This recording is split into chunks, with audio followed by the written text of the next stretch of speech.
ইতিমধ্যেই বুথ ফেরত সমীক্ষা সামনে এসেছে এবং একদিকে যখন বিজেপি শিবিরে আনন্দের ঝড়, তার পাশাপাশি বিরোধীরা তারা কিন্তু যথেষ্ট আশাবাদী। তারা বলছেন বুথ ফেরত সমীক্ষার উল্টো ফল হবে লোকসভা ভোটের ফলে। আশাবাদী সোনিয়া গান্ধী, কি বলছেন তিনি, শুনুন।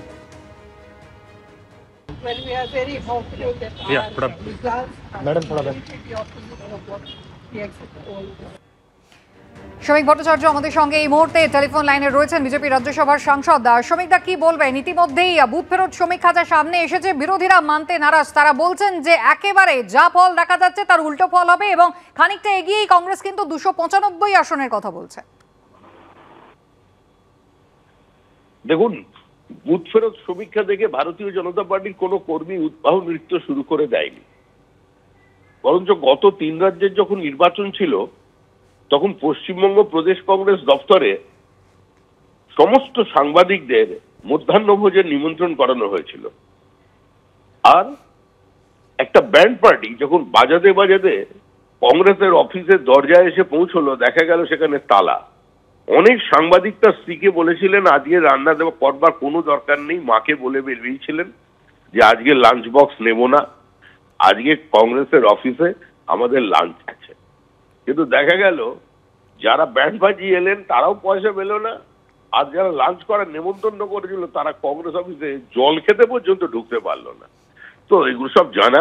বুথ ফেরত সমীক্ষা তখন কিন্তু ছিল কংগ্রেসের পক্ষে, আজকে দেখা যাচ্ছে বিজেপির পক্ষে। আমরা একদম বুথ ফেরত সমীক্ষার ফলাফলকে উড়িয়ে দিচ্ছি না, আমাদের নির্দিষ্ট একটা হিসাব আছে। আমাদের 365 দিনের রাজনৈতিক দল, কোন বুথে আমাদের কি ভোট হয়েছে সেটা আমাদের জানা।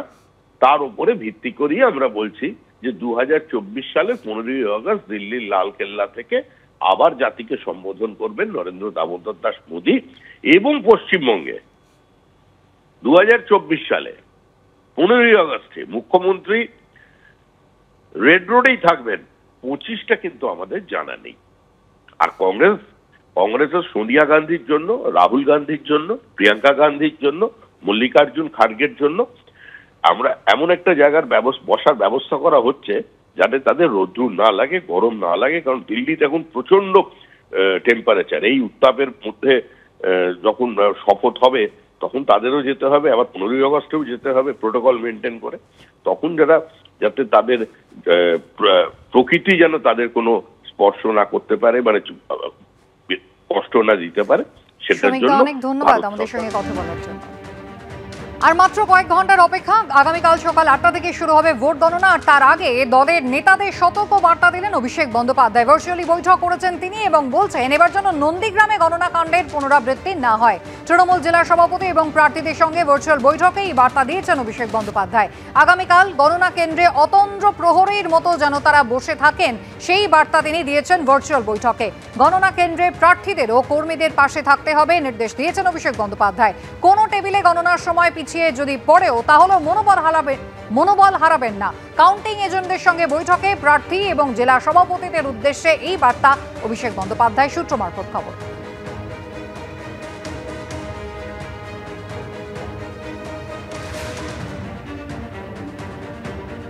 একা অভিষেক বন্দ্যোপাধ্যায় নন, ভোটের প্রচারে গিয়ে বারবারই ইভিএম পাহারা দেওয়ার কথাও বলেছেন তৃণমূল নেত্রী মমতা বন্দ্যোপাধ্যায়। ভোট হয়ে যাওয়ার পর ভালো করে পাহারা দিতে হবে। বিজেপি প্ল্যান নম্বর 1, যারা পাহারা দেবে তাদের টাকা দিয়ে কিনে নেওয়া। 2, কিছু খাওয়ানোর নাম করে ঘুম পাড়িয়ে দেওয়া। 3, লোডশেডিং করে দিয়ে বাক্স দখল করা এবং চিক ঢুকিয়ে দেওয়া। এমন কাউকে পাহারা রাখবেন না যারা বিশ্বস্ত নয়। এতদিন তো ইভিএম পাহারা দেওয়ার কথা বলতেন না, এবার ফল কি হবে বুঝতে পেরে এই ভোট কেন্দ্র পাহারা দেওয়ার কথা বলছেন তৃণমূল শাসক দলের প্রতিনিধিরা, এমনটাই খোঁচা দিলেন দিলীপ ঘোষ। আজকে কেন স্ট্রং রুম আগলাওয়ার কথা বলতে হচ্ছে টিএমসিকে? একদিন তো বিরোধীরা বলতেন, আমরাও বলতাম যে কাউন্টিং স্টেশন আটকাতে হবে, পাহারা দিতে হবে। আজ টিএমসির এই সমস্যা তৈরি হয়েছে কারণ তার মানে রেজাল্ট অন্যরকম হতে যাচ্ছে।